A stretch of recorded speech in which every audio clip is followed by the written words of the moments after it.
예, 캠퍼스 형제자매 여러분, 다시 한번 환영합니다. 네, 마스크를 빨리 벗으라고. 자, 제가 어제 너무 기쁘고 흥분한 나머지 제가 다 싸웠다고 생각했는데 와이셔츠를 안 가지고 왔더라고요. 그래서 이 상태로 예배를 드리게 돼서 죄송합니다. 다음에는 꼭 갖춰서 오도록 하겠습니다. 자, 제가 아까 예배 전에 물어보니까 제가 여기 대구에 온 지 1년이 넘었더라고요.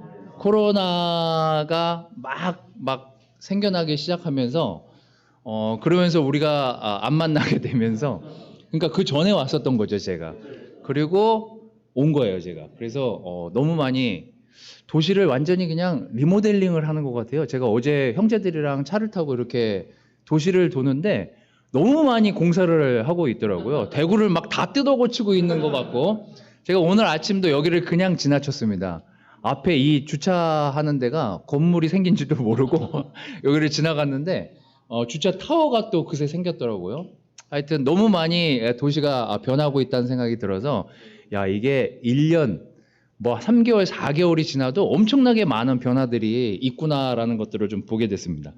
또 어제 또 여기 도시를 지나다가 문득 이 코로나가 빨리 끝나서 제가 여기 이제 예배하려고 하다 보니까 막 이런저런 생각들을 하게 되잖아요. 작년부들이랑 이제 여기 와가지고 예배 드렸던 게 막 생각나는 거예요. 그 서문시장 가서 우리 아버님 어머님들이랑 같이 이렇게 국수도 먹고 거기 그 시장을 둘러봤던 것도 너무나 기억이 나서 다음에 꼭 이 코로나 지금 제 어른들은 작년부들은 주사를 지금 다 맞고 계신 상태니까 다음에 꼭 주사를 다 맞고 나서 어느 정도 면역력이 다 생기고 나면 다시 한번 우리 부모님들이랑 같이 여길 방문하면 너무 좋겠다는 생각이 들었습니다. 다시 한번 너무 만나서 반갑고요. 정말 제가 뭐 여기 산 사람도 아니지만 너무 고향 같다는 생각이 자꾸 들어서 오면은 말도 많아지고 얘기할 거리도 많아지고 형제들 어제 만나서 시간 보는데 시간이 가는 줄도 모르고 어제 이야기들을 많이 나눴는데 너무 기쁜 것 같습니다. 오늘 여러분들하고 같이 나눌 말씀은요. 제가 요즘 우리 주제가 이제 변화에 대한 주제로 올 한 해를 지나가고 있기 때문에 내가 좀 뭘 교회가 바뀌어야 될까? 또 내 자신이 어떤 것들을 바뀌어야 될까? 또 우리 주변에 내가 좀 바꿔가야 될 것들은 어떤 것들이 있을까에 대한 생각들을 좀 오래 많이 하게 된 것 같아요. 제가 요즘 이제 사도행전에 대해서 우리 분당교회에서 초대교회 예수님 돌아가시고 난 다음에 그들이 어떻게 변화의 시간들을 헤쳐나가고 있는지에 대한 이야기들을 저는 요즘 이제 사도행전 통해서 많이 하고 있습니다. 오늘 여러분들하고 같이 볼 내용도 사실 사도행전 3장인데요. 이 설교가 제가 좀 많이 가벼워진 게 제가 한 설교가 아니라 베드로가 한 설교를 여기서 그대로 전하다 보니까 제가 할 말이 별로 없더라고요. 그래서 오늘 베드로가 예수님 돌아가시고 난 다음에 군중들 앞에서 했던 두 번째 설교를 여러분들하고 같이 좀 읽으려고 하는데요. 본문을. 오늘 제목은 제가 환골탈태 이렇게 정했습니다. 외국에서 오신 분들은 굉장히 어려울 수 있어요. 우리 현지 같은 경우는 교회 환골탈태, 퇴가 아니더라고요. 탈태예요. 태. 환골탈태예요. 제가 그래서 이거를 국어사전에서 의미를 제가 찾아와서 적어왔습니다. 제가 읽어드릴게요. 한자의 의미는 여러분들이 각자 집에 가서 무슨 한자인지 보시면 될 거고, 자, 이 환골탈태, 이 사자성어의 뜻이 뭐냐? 낡은 제도나 관습 따위를 고쳐서 모습이나 상태가 새롭게 바뀐 것을 비유적으로 이루는 말이래요. 그러니까 기본 이제 골격이 있어요. 이게 새롭게 바뀌고 변한다는 뜻이에요. 새롭게. 자, 두 번째 의미로는 용모가 이전에 비해서 훨씬 더 새롭고 아름다워졌다라고 할 때 환골탈태 이런 말을 쓴다고 합니다. 제가 어제 형제들이랑 시간을 보냈는데 환골탈태한 형제들이 있더라고요. 정말 새롭게 이렇게 변한. 자, 그래서 이 한자의 그냥 원 의미를 그냥 해석하면 뼈대를 바꾸고 태를 바꾸어 쓴다는 뜻으로 기존 글에서 시문에서 더욱더 아름답고 새로운 글로 만들어내는 일, 이런 것들을 한골탈퇴하다라고 쓴답니다.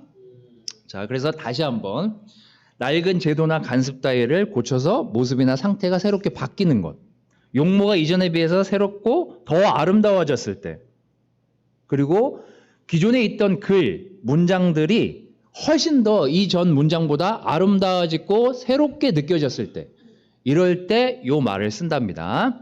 자, 분당교회가 지금 16년 차로 접어들고 있습니다. 대구교회는 몇 년 차로 접어들고 있는지는 잘 모르겠습니다만 저희보다 더 많이 시간이 이곳에서 있었던 시간들이 길죠. 자, 그래서 우리가 그냥 기본적으로 갖추고 있는 골격, 성경 말씀에서 이야기하고 있는 그거, 왜 우리가 도대체 뭘 바꿔야 될까? 그런 것들을 우리가 생각을 해 봐야 되지 않겠습니까? 저는 뭐 여기에서 사는 사람이 아니니까 여기에 문화, 관습, 또 여기에서 어떤 것들을 중요하게 여기는지 전 잘 모르겠습니다만 각각의 지역마다, 각각의 도시마다 그 도시가 가지고 있는 어떤 특별한 의미들이 있더라고요. 근데 그건 잘 제가 모르겠습니다. 대구에서 뭘 중요하게 생각하는지, 여기 있는 분들이 뭘 그렇게 중요하게 생각하는지는 모르겠습니다만 성경이라는 기본 골격을 갖춘 상태에서 하나님 말씀을 완전히 바꾸지 않는 상태에서 기본 골격을 갖춘 상태에서 대구교회가 뭘 바꿔야 될지, 어떤 것들을 변해가야 될지는 여러분들이 머리를 맞대고 생각해 봐야 될 아주 중요한 기로에 아마 우리 한국의 모든 교회들이 그 기점에 서 있지 않나라는 생각이 들었습니다. 대구도 마찬가지고 분당도 마찬가지고 한국에 있는 어떤 교회도요, 베드로만큼 못했습니다. 그가 말씀을 전했을 때 3,000명이나 회개했다잖아요. 그날 회개한 사람이 3,000명이래잖아요. 여러분이 기존 골격을 갖춘 상태에서 대구 어느 시내에 가서 대구 현대백화점 앞에 가가지고 막 말씀을 전했는데 3,000명이 여러분의 말을 듣고 삶을 바꾼다고 생각해 보세요. 그러면 우리가 여기 모일 시간도 없을걸요? 그 사람들 도와주고 만나느라고? 제가 그런 것들을 생각해 보는 거죠. 분당에 가장 정말 좋은 지역에 가서 제가 어떤 말씀을 전했는데 그날 막 너무 와가지고 제가 정말 돌이키고 싶다고. 이런 사람이 100명만 돼도 전 너무 놀랄 것 같아요. 근데 이게 다 예수님 돌아가시고 난 다음 일어난 일들이에요. 신기하게도. 그래서 오늘 여러분들하고 3장을 좀 읽어볼 텐데 3장 그렇게 다 본문에 다 그냥 나와 있어요. 3장 16절 20절 말씀인데요. 이 전에 제가 지난주에 분당교회에서는 2장에 베드로가 한 설교가 있습니다. 2장에서 한 설교랑 3장에서 한 설교랑 아주 기본적으로 갖추고 있는 골격이 있어요. 그게 뭔지 그걸 비교하면서 우리가 그냥 기본적으로 갖춰야 될 골격과 변해야 될 것들이 뭔지를 좀 더 얘기해 보도록 하겠습니다. 자, 같이 읽어보도록 하겠습니다. 사도행전 3장 16절에서 20절인데요. 전 적어왔으니까 제가 읽을까요? 여러분들이 읽을까요?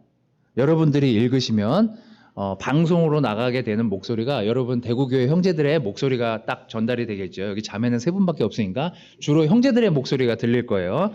자, 그러면 16절에서 20절을 우리 형제들이 읽도록 하겠습니다. 자, 시작.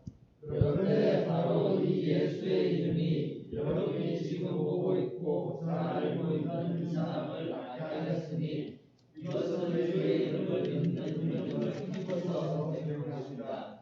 예수로 말미암아 그 믿음이 이 사람을 여러분 앞에서 이렇게 완전히 정하게 하는 것입니다. 그런데 동포 여러분, 여러분은 여러분의 지도자들과 마찬가지고 무지에서 그렇게 행동하는 것을 알고 있습니다.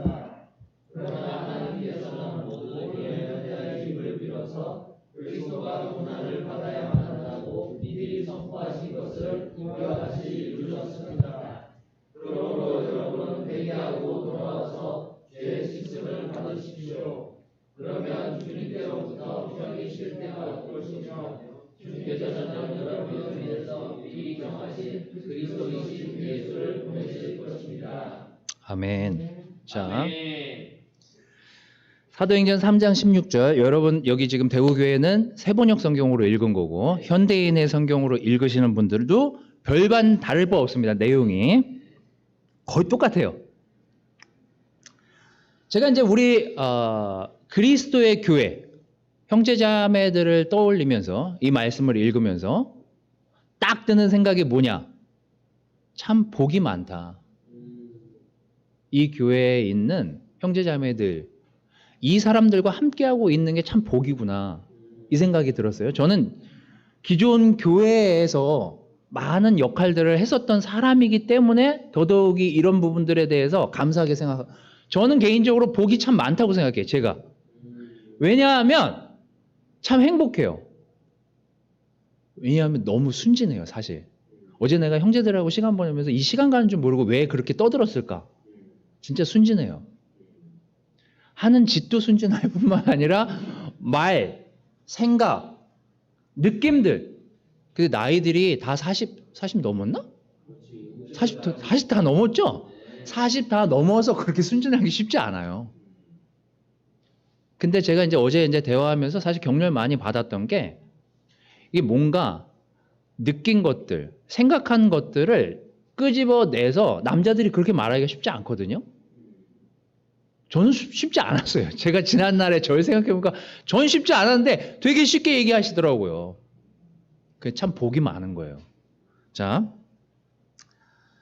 제가 지난주에 설교할 때 2장 38절 39절을 읽어드렸는데요. 제가 읽어드릴게요. 저는 현대인의 성경입니다. 자, 그거랑 오늘 여러분들이 읽은 구절이랑 기존 골격, 아주 기본적으로 갖추고 있는 골격이 뭔지를 잘 보세요.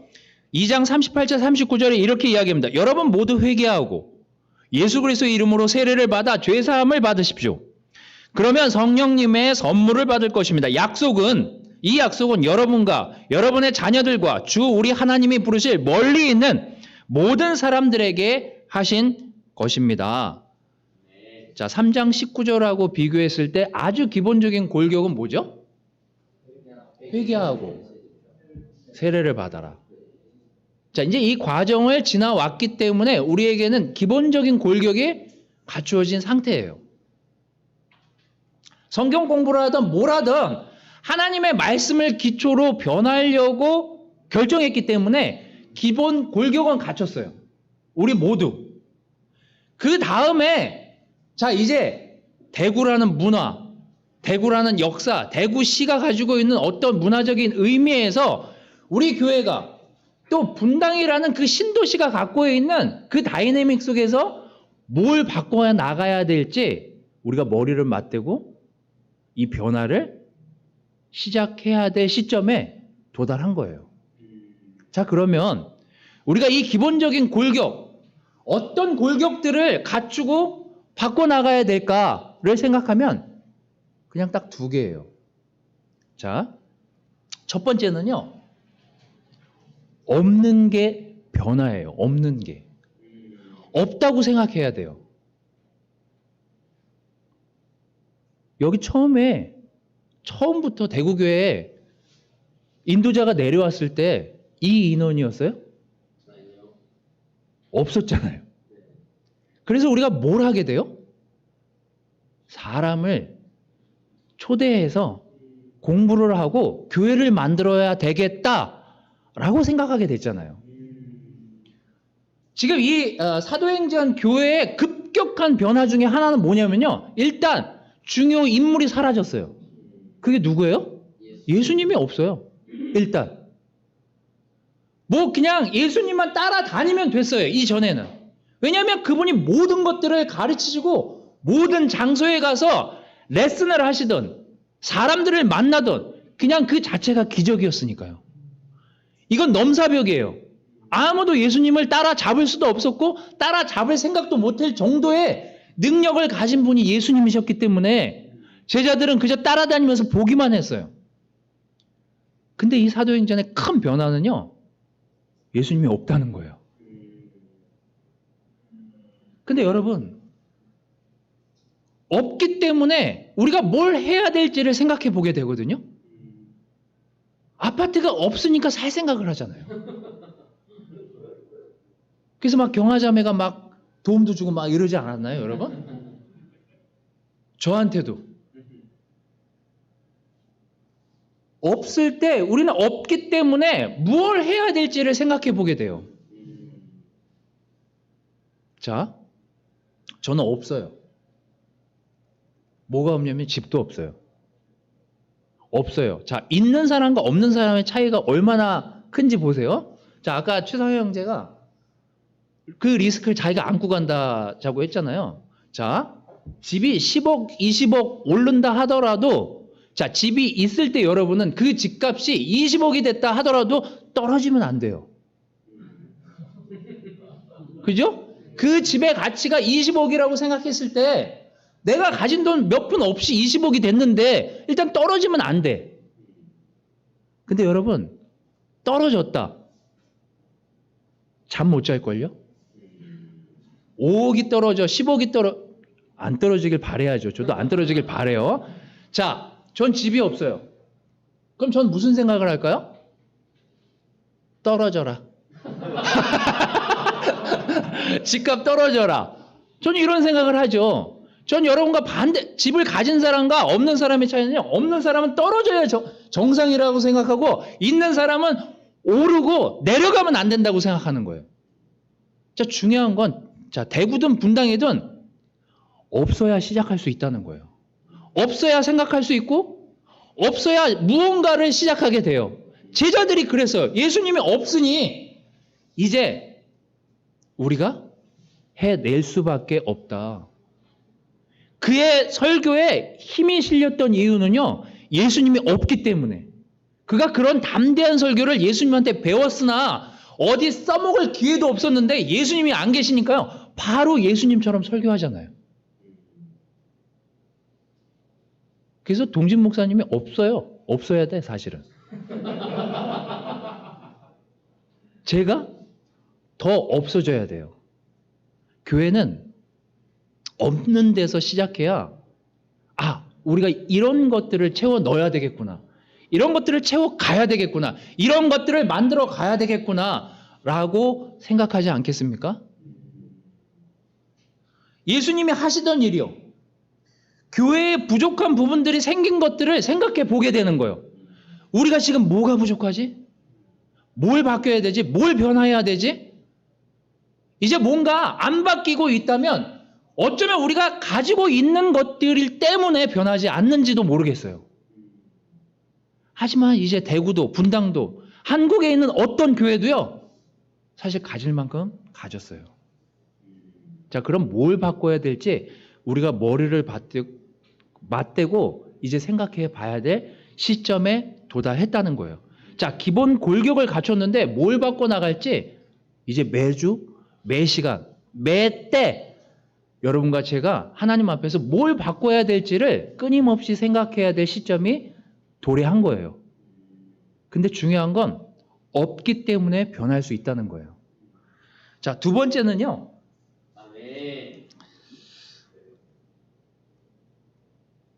제가 이제 지난주에도 회개에 대해서 얘기했는데, 회개를 알아야 변할 수 있어요. 회개를 알아야.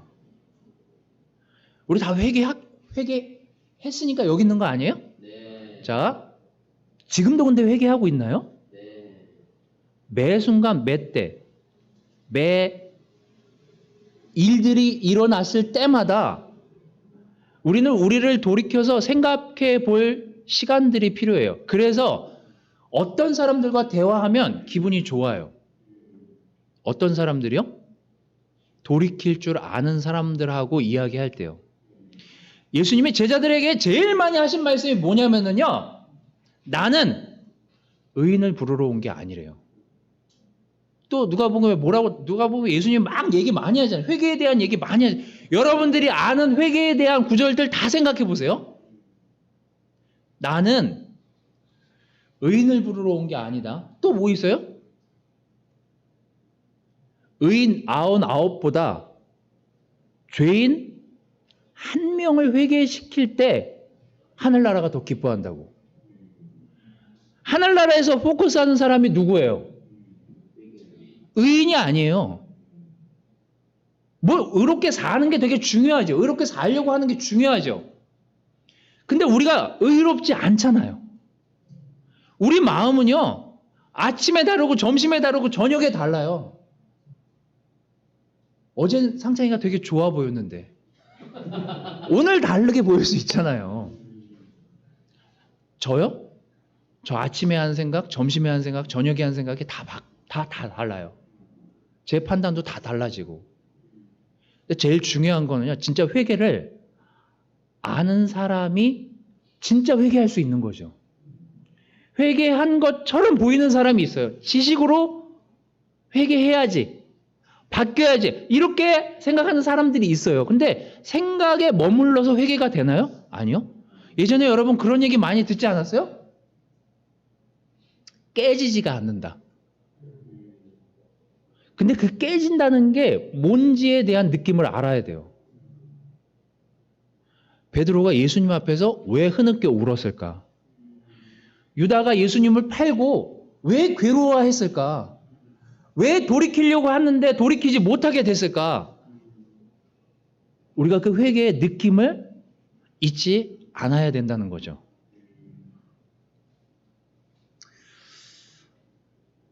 진실한 마음. 제가 진실하지 않고 명분을 따지고 실리를 따질 때가 많거든요. 그래서 사실 진실한 사람을 만나면 좀 알게 돼요. 이 사람 참 진실하구나. 지난주에 우리 캠퍼스들이랑 그 캠핑을 갔어요.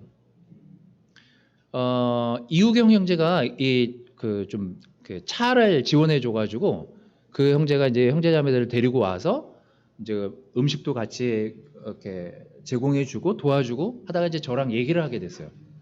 이 형제가 알만한 우리나라 굴지의 은행을 다니는데 20명을 뽑는데 그 회사에서 20명을 뽑는데 2,500명이 지원을 했대요.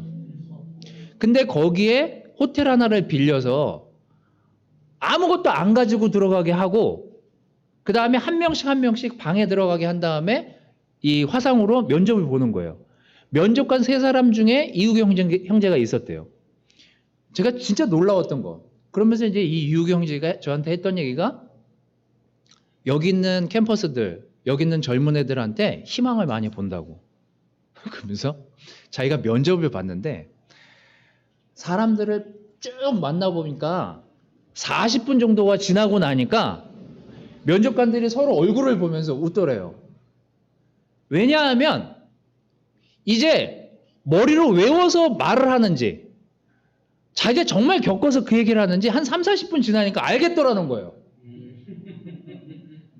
대화를 하는데 면접 질문들이 뻔할 거 아니에요. 근데 얘네들이 이걸 외워서 얘기하는지 진짜 마음에서 얘기하는지가 한 3, 40분 지나니까 셋이 얘기도 안 했는데 다 알더래요. 이게 뭐예요? 진짜 마음을 클릭한 사람들은 변하는 게 정상이라는 거예요. 그렇게 제자들이 변했던 거예요. 왜 40 먹은 형제들이 순수하게 보일까? 왜 캠퍼스들이랑 얘기하면 기분이 좋아질까? 나이를 먹었지만 왜 어떤 사람이랑 얘기하면 기분이 좋아지고 어떤 사람이랑 얘기하면 불편할까? 자꾸 마음을 이야기했기 때문이에요. 예수님이 제자들의 마음을 보려고 했지 제자들의 행동, 태도 그건 금방금방 달라지잖아요. 예수님이 정말 훈련시키고 싶었던 거, 변하게 하려고 했던 건 그 마음에서 나오는 진실함을 보시고 싶어 했고 그걸 봤기 때문에 제자들이 변할 수 있었어요. 오늘 거기 나오는 3장 19절이 뭐예요? 여러분은 회개하고 하나님께 돌아오라고요. 여러분의 죄가 씻음을 받고 뭐예요? 주님 앞에서 새로워지는 그 때가 올 거라고요. 그 때가 이렇게 수많은 사람들이 예수님도 모이지 않았지만 변화된 사람들을 만나고 있는 그 때를 만나게 된 거예요. 저는 우리 모두 마음을 진솔하게 이야기할 수 있는 그 변화의 기초를 놔두고 어떤 것들을 변화시켜야 될지를 생각해 봐야 되는 게 우리가 해야 될 일들이 아닌가라는 생각이 들었습니다. 언제까지 해야 되는지. 자, 제가 지난주 한 주에 있었던 것들을 많이 보면서 이렇게 생각해 보게 되고 겪어보고 또 레슨에 반영하니까요. 제가 이제 도움을 달라고 하는 사람들이 몇 분 있습니다. 저 혼자 텐트를 칠 수 없으니까 전날 너무 고학력자들을 데리고 갔죠, 제가. 우리 이상길 형제랑 재원 형제라고 잠실에서 분당에 온 형제랑 같이 텐트를 치는데, 사실 그런 고학력자들한테 텐트를 부탁한다는 게 참 미안도 했지만 중요한 건 텐트를 못 친다는 거. 이 고학력자들이 텐트를 이렇게 해보고 저렇게 해보는데 안 돼요. 특히 진아자매가 준 텐트가 있는데, 빌려준 텐트가 있는데 매우 어렵더라고요, 저도. 하여튼 다른 텐트는 되게 쉽게 쳤는데 그 텐트를 셋이 붙잡고 하여튼 굉장히 긴 시간을 해가 어둑어둑해질 때까지 그 텐트를 붙잡고 텐트를 쳤어요. 그리고 야, 이 텐트 하나 치면서 우리가 에너지를 다 썼구나. 그러면서 우리가 밥을 먹으면서 한 얘기가 있어요. 저는 문과인데요. 그리고 이상길 형제가 먼저 빠졌거든요. 텐트를 치다가 재원 형제한테 내가 넌 이과잖아 그랬더니 저는 생물학과 출신인데 이러면서 결국은 막 텐트를 이리저리 치다가 하여튼 어떻게 완성을 했어요. 완성을 하고 앉아가지고 이런저런 얘기를 하다가 제가 문득 든 생각. 고학력자도 안 되는 게 있다. 하나님이 우리를 학력을 보고 뽑는 게 아니잖아요. 교회가 학력 보고 성경 공부시키는 게 아니잖아요. 사람들이 자꾸 속는 게요. 이 사람이 좋은 회사를 다니니까, 좋은 학교를 나왔으니까, 자꾸 그런데 현혹이 돼요. 좋은 집에 사니까, 좋은 차를 타니까 다 속아요. 그래서 잘 속는 거예요. 그래서 자신한테 솔직하고 하나님 안에서 솔직할 줄 아는 사람하고 만나는 게 중요해요. 베드로랑 많은 제자들이 변할 수 있었던 건 단지 그들의 그냥 예수님하고 함께 있었던 그 스펙으로 사람들을 변화시킨 게 아니에요. 저는 여러분들이 대구에 있든 분당에 있든 어디에 있든 자, 진짜 환골탈태하려면 기본적인 골격은 가지고 있는 상태에서 그게 가장 훈련이 되고 가장 기초가 된 상태에서 그 다음에 다른 것들은 다 바꿔야 돼요. 자, 그러면 기본 골격은 뭐냐면요. 없을 때 바뀌는 거예요. 자, 지금 우리가 없는 게 뭐지? 관계의 끈끈함? 이건 있는데? 그럼 그건 놔두면 돼요. 성경 공부? 자, 그럼 우리가 어떻게 만들어 나갈지, 어떻게 사람들을 초대할지, 어떤 사람들에게 그 사랑을 전할지, 그런 것들을 생각해 보면 돼요. 예수님이 안 계시잖아요? 우린 변할 수 있어요. 기본 골격을 갖췄잖아요. 자, 회개? 모른다면 다시 물어보세요. 내가 요즘 안 깨져, 마음이. 내가 요즘 마음이 딱딱한 것 같아. 왜 그럴까? 왜 그럴까요? 죄 때문이면 그 죄가 무엇인지 이야기할 수 있어야 돼요. 무엇이 나를 막고 있는지, 어떤 생각이 내가 변하지 못하게 막고 있는지 우리가 우리 스스로를 잘 들여다보면서 바꿀 수 있어야 돼요. 그래야 변화가 시작돼요. 예수님의 제자들은 완전히 바뀌었어요. 사실 3장, 4장, 5장 예수님이 한 일이 뭐냐면요. 너희가 예수님 살아계실 때 제자들한테 한 얘기가 이거잖아요. 너희가 나보다 더 큰 일을 하게 될 거라고요. 근데 3장에 바로 나오는 일이 뭔지 아세요? 더 큰 일을 증거했다가 3장에 나오는 얘기예요. 여러분들은 여러분이 가진 능력보다 예수님의 능력으로 더 큰 일과 더 큰 변화를 만들어낼 수 있는 기본 골격을 갖춘 형제자매들이 이 안에 있기 때문에 제가 거기 희망이 있다라고 보는 거예요. 아멘. 여러분 다시 한번 여러분들한테 부탁드리기는 이 3장, 2장에 나와 있는 이 베드로의 설교를 잘 들어보십시오. 늘상 하던 얘기고 늘상 듣던 얘기지만 사람들이 왜 늘상 듣던 설교를 들으면서 바뀔까? 늘상 듣던 설교를 들으면서 회개하려고 했을까? 왜 변하려고 했을까? 거기에는 사람들이 그 말씀에 움직이고 반응했기 때문이에요. 늘상 있었던 그 말씀을 여러분들이 다시 한번 생각해보고 고민해보면서 대구가, 분당이, 한국에 있는 모든 교회들이 어떻게 이 기본 골격을 가지고 교회를 바꿔 나가야 될지를 다시 한번 고민해보고 함께 기도하고 함께 생각하고 함께 발전해 나가는 모든 교회가 됐으면 좋겠습니다. 말씀을 마치도록 하겠습니다.